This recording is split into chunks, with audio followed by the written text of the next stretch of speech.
தொப்பையை குறைக்கும் மற்றொரு முறை. இம்முறையில் நாம் பயன்படுத்துவது வாழைப்பழங்களாகும். அதாவது கற்பூர வாழைப்பழம், ஏலக்கி வாழைப்பழம்.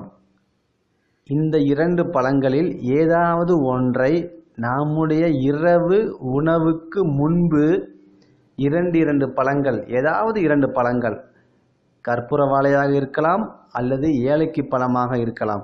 இதனை தொடர்ந்து இரவு சாப்பாட்டிற்கு முன்பு அரை மணி நேரத்திற்கு முன்பு பழங்கள் சாப்பிட்டு அரை மணி நேரம் கழித்து நைட் டிஃபன் செய்து கொள்ள வேண்டும்.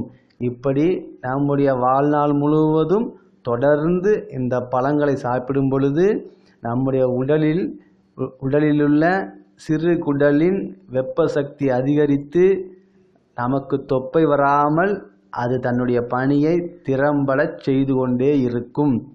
இன்னொரு முக்கியமான விஷயம், வாழைப்பழங்களில்தான் அதிகமான நார்ச்சத்து இருக்கிறது.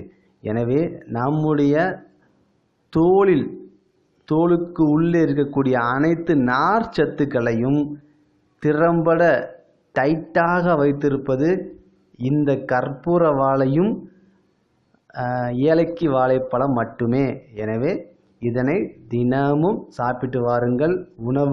இரவு டிஃபன் செய்வதற்கு முன்பு சாப்பிட்டு வாருங்கள். நன்றாக அழகான வயிற்றை பெற்று சுகமான வாழ்க்கை வாழ முடியும். ஏதேனும் சந்தேகங்கள் இருப்பின் என்னை அழைக்கவும். செந்தில்குமார், சென்னை 9840810382. நன்றி.